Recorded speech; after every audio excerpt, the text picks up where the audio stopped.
வணக்கம். So morning வந்து எக்கனாமிக்கான checklist கொடுத்துருந்தேன். ஸோ இப்போ வந்து என்ன, I am coming with polity. So நிறையா பேருக்கு ஒரு சந்தேகம் இருக்கலாம். என்ன அப்படின்னு பார்த்தீங்கன்னா, இல்லை அவன் பாட்டுக்கு சும்மா கொடுக்குறானா அப்படின்ட்டு, ஏதோ டாபிக் கொடுக்கணும் அப்படின்ட்டு. அப்படி கிடையாது. நான் கொடுக்குற செக்லிஸ்ட் அப்படிங்கிறது it is purely previous year question based. So அதனால் வந்து என்ன, பிஒய்க்குவே உங்களுக்கு காட்டுறேன். அதுக்கப்புறம் வந்து என்ன, இதிலேருந்து எப்படி வந்து இந்த டாப்பிக்கை நான் வந்து இது பண்ணியிருக்கேன் அப்படிங்கிறத பாருங்கள். For example, making of the constitution, sources, preamble, schedules, union and states, territories, union territories, அதுக்கப்புறம் வந்து citizenship அப்படிங்கிறது. For example, early demands and concept for constitution அப்படின்னு ரெண்டு விஷயம் இருக்கா. ஸோ எம்என் ராயின்னு தெரியும். அதுக்கப்புறம் வந்து பார்த்தீங்க அப்படின்னா அமெரிக்கா அப்படிங்கக்கூடிய அந்த ரெண்டு விஷயம் தெரியும். ஆக்சுவலி இதுவே வந்து பார்த்தீங்க அப்படின்னா இந்த பொலிட்டியுடைய ப்ரீவியஸ் இயர் கொஷின் பேப்பரை நார்மலாக மேக்கிங் ஆஃப் கான்ஸ்டியூஷன் மட்டும் இல்லாமல் அதில் நம்ம எப்படி வந்து இன்னும் கூடுதலாக வந்து என்ன நம்ம அதை வந்து கிளாஸிஃபை பண்ண முடியுமோ, சப்ஜெக்டை வந்து என்ன ஸ்ப்ளிட் பண்ண முடியுமோ, அதற்கு ஏற்றாற் போல் வந்து என்ன இதை பிஒய்க்கு நம்ம முதல்ல ரெடி பண்ணிட்டோம். அடுத்து வந்து பார்த்தீங்கன்னா pre independence events and offers leading to the constitution. அரசியலமைப்பு வருவதுக்கு முன்னாடி இதுக்கு முன்னாடி என்னென்ன விஷயங்கள்லாம் இருந்துச்சு அப்படிங்கக்கூடியது. சரியா? ஸோ அந்த ஈவெண்ட்ஸ் சரியா. ஸோ இந்த வந்து பார்த்தீங்கன்னா என்னுடைய சகாக்களை கலந்தாலோசிக்கலாமலே ஆகஸ்ட் கூட நிராகரிக்கிறேன் அப்படின்னு சொன்னது யார் அப்படிங்கிற மாதிரி இந்த மாதிரி சின்ன சின்ன விஷயங்கள் எல்லாமே கூட அந்த இதெல்லாமே அந்த இதை பேஸ் பண்ணி தான் வந்து என்ன இந்த செக்லிஸ்ட்டே வந்து ப்ரிப்பேர் பண்ணுறேன். சரியா? இப்போ அடுத்த சப்டாபிக் பாருங்கள். பார்த்திங்கன்னா இந்த டாபிக் தான் அது எல்லாமே. இதெல்லாம் அந்த மேக்கிங் ஆஃப் த கான்ஸ்டியூஷனுக்கு முன்னாடி. அடுத்து இந்தியாஸ் இண்டிபெண்டன்ஸ் அண்ட் சவரின்டி. சரியா? இந்த இண்டிபெண்டன்ஸ் ஆக்ட், அதுக்கப்புறம் நம்மளோட இறையாண்மை பெற்றது அப்படிங்கிறது. அதுக்கப்புறம் மேக்கிங் ஆஃப் த கான்ஸ்டியூஷனில் தனியாக வந்து என்ன அரசியலமைப்பு நிர்ணய சபை, அதனுடைய அமைப்பு, செயல்பாடு, காலம், இது எல்லாத்தையுமே வந்து என்ன நான் டீட்டெயில்டாக வந்து ஃபஸ்ட்டே இங்கே வந்து பிரிச்சிருக்கேன். புரியுதுங்களா? இந்த பிஒய்க்கு பிரித்ததுனால மட்டும்தான் வந்து என்னென்னா, ஸோ நான் கடைசியாக வந்து என்ன அது கீழே வந்து என்ன டிராஃப்டிங் அப்படின்னா டிராஃப்டிங் கமிட்டியை நம்ம தனியாக கொடுக்குறோம். இதை உங்களுக்கு புரியணும் அப்படிங்கிறதுக்காண்டி சொல்கிறேன். நிறைய பேர் வந்து அடுத்து natures and features of the Indian constitution. அடுத்து ஒன்றொன்னா அதில் வந்து வரும் பாருங்க. Related legal concepts and institutions. சரியா? அடுத்து சோர்சஸ் ஆஃப், ஃபார் எக்ஸாம்பிள் இப்போ இதில் ஒரு கேள்வி கேட்டிருப்போம், இந்த கிரகண கோட்பாடு டாக்ட்ரின் ஆஃப் எக்லிப்ஸ் அப்படிங்கிறது. ஸோ இது கூட ப்ரீவியஸ் இயர் கொஸ்டின் பேப்பர். நானா டாக்ட்ரின் ஆஃப் எக்லிப்ஸ் அப்படிங்கிறத கொடுக்கல. ஸோ அப்போ டாக்ட்ரின் ஆஃப் எக்லிப்ஸ் அப்படின்னு கொடுக்கும்போது doctrine of pith and substance, doctrine of civil reliability, இந்த மாதிரியான விஷயம் அதெல்லாம் நீங்கள் கூடுதலாக பார்க்கணும் அப்படிங்கிற ஒரு இதில் தான். அப்போ உங்களுக்கு புரிஞ்சிருச்சா? ஈவன் இந்த நோட்ஸ் கூட வந்து உங்களுக்கு அப்படி தான் இருக்கும்.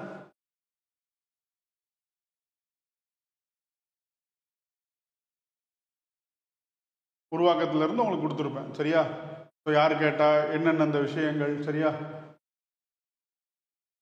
கொஞ்சம் தான் இருக்குல்ல, எம்என் ராய் அவர்களால் இது பண்ணப்பட்டது. ஸோ அப்போ இது எல்லாமே இந்த ப்ரீவியஸ் இயர் கொஸ்டின் பேப்பர் பாருங்கள், அந்த விஷயம் இருக்கான்னு பாருங்கள். Early demands and concept for constitution. ரைட்டா?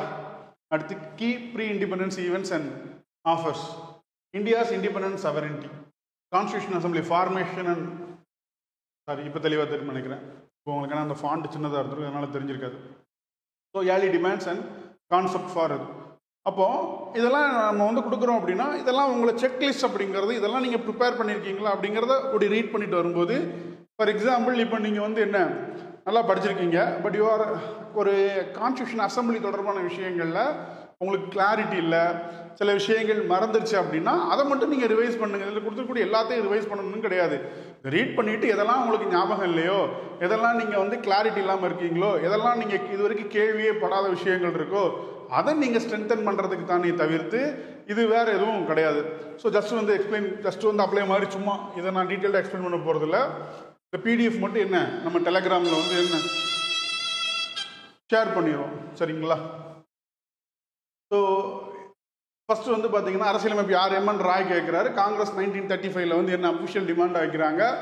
ஸோ அதுக்கப்புறம் வந்து கான்செப்ட் ஆஃப் த கான்ஸ்டியூஷன் அப்படிங்கிறது என்ன அமெரிக்காவில் வந்து நம்ம எடுக்கிறோம்.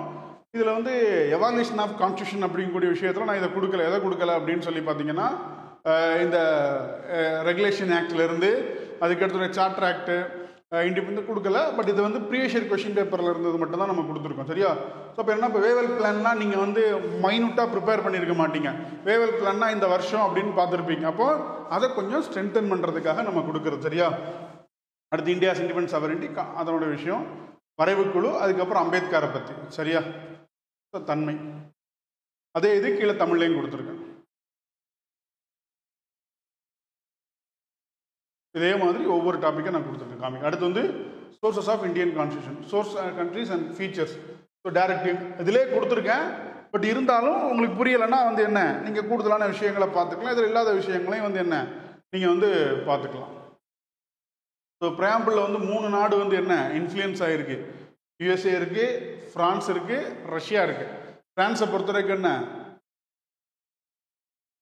Liberty, equality, fraternity. சரியா? ரஷ்யாவை பொறுத்த வரைக்கும் சோசியலிஸ்ட்டு. ஸோ அப்போ பிராம்பிளுங்கிற கான்செப்டை அமெரிக்காவை பொறுத்து நம்ம எடுத்துக்கிட்டது. அப்போ இதெல்லாம் நீங்கள் வந்து பாருங்கள். சரியா? இப்போ இந்த இதில் வந்து ஓகே, நெறிமுறை, ஓகே, அந்த விஷயம். அடுத்து ஷெடியூல்ஸ் அண்ட் கான்ஸ்டியூஷன். என்னென்ன ஷெடியூலோ கேட்டதில் தான். சரியா? இப்போ 7th ஷெடியூல் அப்படிங்கும்போது 2 விஷயம் வரும், யூனியனு, ஸ்டேட்டு, கான்கோரன் லிஸ்ட். இப்போ இதில் நீங்கள் கூடுதலான விஷயங்களை வந்து என்ன கொஞ்சம் கூடுதலாக பார்க்கலாம். உதாரணத்துக்கு வந்து தமிழ்நாட்டை பொறுத்த வரைக்கும் நீட் மசோதாவுக்கு குடியரசுத் தலைவர் ஒப்புதல் அளிக்கலை அப்படின்னா காரணம் என்ன, அது கான்கரண்ட் லிஸ்ட்டில் இருக்குது. கான்கரண்ட் லிஸ்ட்டை பொறுத்த வரைக்கும் என்ன, the union law will prevail, அதுதான் வந்து என்ன மேலோங்கி நிற்கும் அப்படிங்கிறது.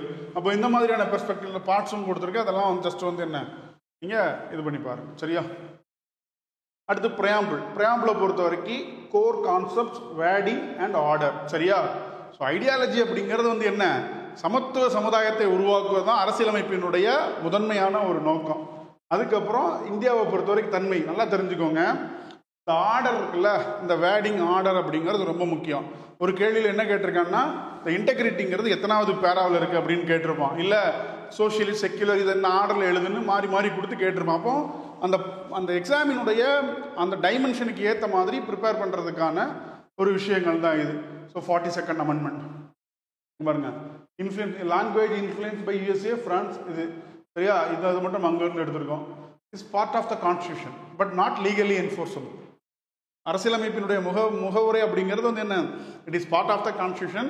நீங்கள் வரும்போது என்ன நிறைய பெருவாரி, கேசவானந்த பாரதி, மினர்வா மில்ஸு, எல்ஐசின்னு நீங்கள் வருவீங்க. பட் இது இதில் மட்டும்தான் வந்து என்ன நாட் பார்ட்னு சொல்லும். அதுக்கப்புறம் இது பார்ட் ஆஃப் த கான்ஸ்டியூஷன். பேசிக் ஸ்ட்ரக்சரின்லையும் வந்து என்ன பிரியாம்பிள் அப்படிங்கிறது நமக்கு வந்துடும். சரியா? ஸோ இதை பற்றி கோட் சொல்லியிருக்காங்க பாருங்கள். கீ நோட் ஆஃப் த கான்ஸ்டியூஷனா யார் சொல்லியிருக்கா, பொலிட்டிக்கல் ஹொராஸ்கோப் வந்து KM Munshi. Soul of the constitution அப்படிங்கிறது வந்து என்ன கார்குண்டே பர்கவ் அப்படிங்கிற சொல்லியிருக்காரு. ஐடென்டிட்டி கார்டு நான் ஜவஹர்லால் நேரு சொல்லுவார்னு நினைக்கிறேன். அது ஜவஹர்லால் நேரு சொல்லுவார். சரியா? We the people of India அப்படின்னா ultimate sovereign power. Right? So அப்போ இந்த விஷயங்கள் எல்லாத்தையுமே வந்து என்ன நீங்கள் செக் பண்ணுறதுக்காகத்தான் இந்த இது அப்படிங்கிறது கொடுக்குறேன். சரியா? ஸோ சோர்ஸும் கொடுத்துருக்கேன். இப்போ நீங்கள் என்னென்னா நம்ம ரிவிஷன் நோட்ஸை கூட நீங்கள் ரெஃபர் பண்ணால் கூட வந்து என்ன போதுமான ஒன்று. ஏன்னா கடைசி 10 நாளே வந்து என்ன நமக்கு ரிவிஷன் பண்ணுறதுக்கான ஒரு விஷயந்தான். அப்போது இந்த மாதிரியான ஒரு விஷயத்தெல்லாம் கொடுக்கும்போது அதை ப்ராப்பராக யூட்டிலைஸ் பண்ணிக்கோங்க. சரியா? அப்புறம் நேஷ்னல் ஃப்ளாக்ஸு, சிம்பிள்ஸ்லேருந்து சில கேள்வி கேட்டிருக்கான்.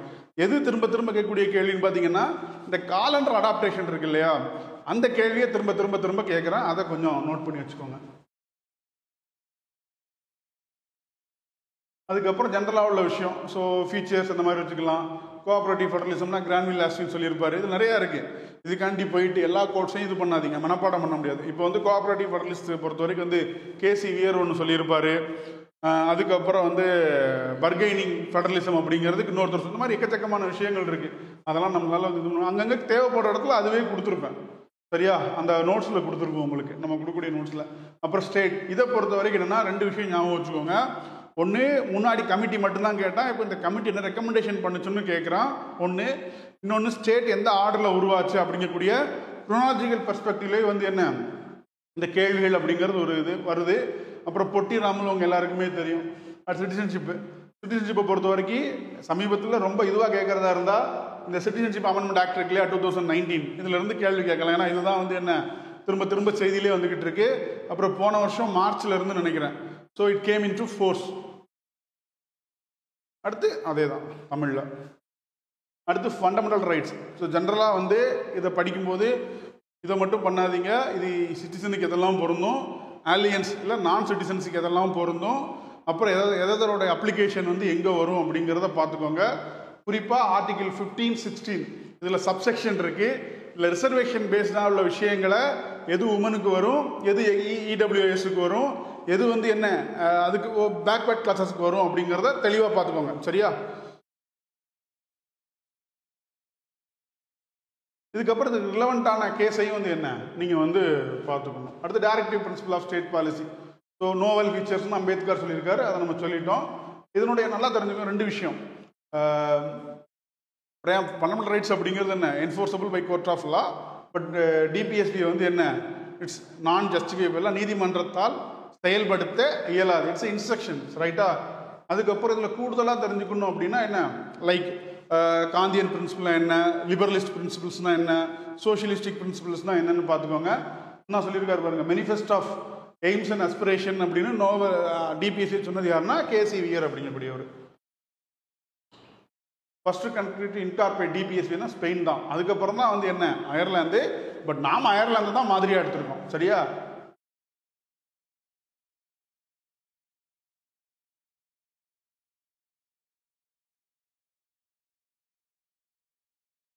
அடுத்து வந்து பார்த்தீங்கன்னா ஃபண்டமெண்டல் டியூட்டிஸ். ஸோ தெரியும், சொரன் சிங் கமிட்டி அவர் 8 தான் சொல்லியிருப்பார், 10 கொண்டு வந்திருப்பாங்க. அப்புறம் 11வது கமிட்டி வந்து என்ன, வர்மா கமிட்டி பேசிஸில் 11th அமெண்ட்மெண்ட் அதை பார்த்துக்கோங்க. சரியா? ஸோ இந்த வித்தியாசத்தை பார்த்துக்கோங்க. சரியா? இதெல்லாம் மாரல் ஆப்ளிகேஷன். இதை செயல்படுத்துவதற்காக வந்து என்ன நீதிமன்றத்துக்கு போக முடியாது. நல்லா தெரிஞ்சுக்கோங்க. இப்போ இந்த ஃபண்டமெண்டல் ரைட்ஸ்க்கும் டிபிஎஸ்பிக்கும் சில கேள்விகள் இருக்குது. சரியா?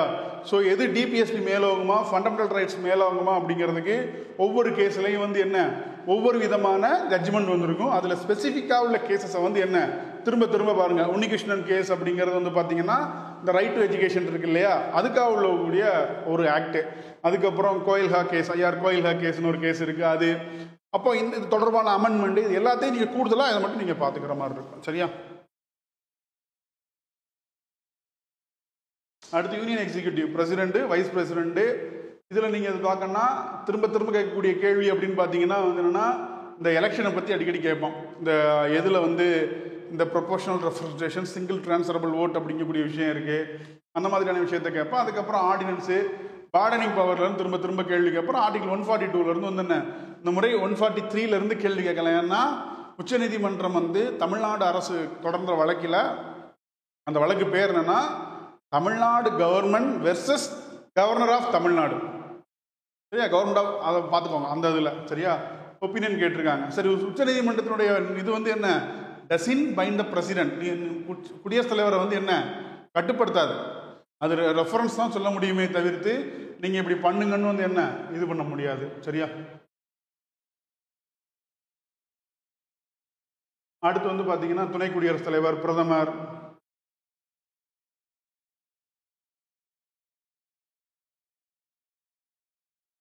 ஆஃபீஸர்ஸ் ஆஃப் பார்லிமெண்ட்,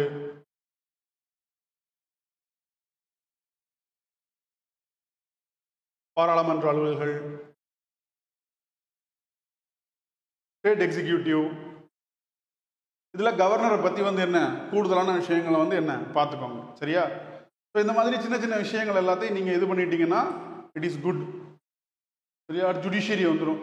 இதில் நீங்கள் கூடுதலாக பார்க்க வேண்டியதுன்னா இந்த நல்சா, அதுக்கப்புறம் வந்து லோக் அதாலத்து, அதுக்கப்புறம் வந்து நியாய பஞ்சாயத்து. சரியா? எல்லாமே கீழே கொடுத்துருப்பேன். ஜஸ்ட் வந்து என்ன பண்ணிக்கோங்க, இதை ஃபாலோ மட்டும் பண்ணுங்க. சரியா? Centre state relation. So committee அதனுடைய ரெக்கமெண்டேஷன் இதை குரோனாலஜிக்கல் ஆர்டர்லேயே வந்து என்ன பார்க்கலாம். ஸோ அடிஷ்னலாக வந்து கூட ஒரு கமிட்டி சேர்ந்துருச்சு, justice Kurian committee. Tamil Nadu government போட்டிருக்கு இல்லையா, அது கரண்ட் அஃபேர்ஸ், அதனால் அதில் ஆட் பண்ணல. ஏன்னா ப்ரீவியஸ் இயர் கொஸ்டின் பேப்பராக வந்து என்ன இது வராது. அதுக்கப்புறம் எலெக்ஷன் கமிஷன், எலக்ட்ரல் ரிஃபார்ம்ஸ், இந்த இவிஎம் முதல்ல எங்கே பயன்படுத்தணும், எந்த தேர்தலில் முழுமையாக பயன்படுத்தினாங்கிற கேள்விலாம் கேட்பான். அதுக்கப்புறம் எலெக்ஷன் கமிஷன் மல்டி பாடி ஆனது. இந்த முறை என்ன பண்ணலாம் அப்படின்னு பார்த்தீங்கன்னா இந்த எலெக்ஷன் கமிஷன் கமிஷனர் அப்பாயின்மெண்ட் இருக்குல்ல அதை கேட்கலாம்.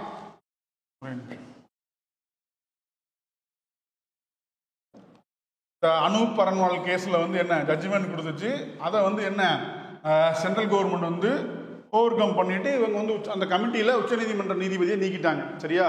ஸோ அது ஒரு விஷயமா இருக்கலாம். அடுத்து எலெக்ஷன் கமிஷன், அப்புறம் கமிட்டி, இதுக்கான எலெக்ஷன் அது கீழே கொடுத்துருப்பேன். சரியா?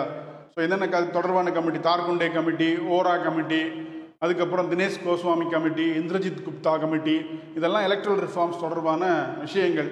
இதில் நீங்கள் ஸ்பெசிஃபிக்காக பார்க்குறதுனா சில கேசஸ் இருக்குது. ஃபார் எக்ஸாம்பிள் லில்லி தாமஸ் வழக்குன்னு ஒன்று உண்டு, சரியா? அது வந்து ரெப்ரசன்டேஷன் ஆஃப் செக்ஷனில் செக்ஷன் 80A வந்து என்ன பண்ணும் அப்படின்னா, 2 வருஷத்துக்கு மேலே ஒருத்தர் சிறை தண்டனை கிடச்சிதுன்னா வந்து என்ன, அவர் வந்து உடனடியாக டிஸ்குவாலிஃபை ஆவார்னு. ஃபார் எக்ஸாம்பிள் ஜெயலலிதா, பொன்முடியெல்லாம் ஆயிருப்பாங்க இல்லையா, அந்த விஷயம். அதுக்கப்புறம் உமன் அண்ட் சைல்டு, கான்ஸ்டியூஷனல், நான் கான்ஸ்டியூஷனல் எல்லாமே கொடுத்துருப்பேன். இதை என்ன பண்ணிக்கோங்க, ஜஸ்ட் இது மட்டும் பண்ணிக்கோங்க. டெலகிராமில் இதுக்கான அப்டேட் கொடுக்குறேன், பண்ணிக்கோங்க, சரியா? ஸோ எல்லா சப்ஜெக்ட்லாம் கொடுக்க மாட்டேன், ப்ரையாரிட்டியில் கொடுப்பேன். ஸோ இது முடிஞ்சா அடுத்து டெவலப்மெண்டல் அட்மினிஸ்ட்ரேஷனுக்கு கொடுப்பேன். அதே மாதிரி வந்து பார்த்தீங்கன்னா தமிழ்நாடு ஹிஸ்ட்ரி கல்ச்சருக்கு கொடுப்பேன். இந்த 2க்கும் கண்டிப்பாக கொடுப்பேன், மற்றதுக்கு என்னுடைய அவைலபிலிட்டியை பொறுத்து, சரிங்களா? டெலகிராமில் வந்து PDF இருக்கும், இது பண்ணிக்கோங்க, சரியா? தேங்க்யூ.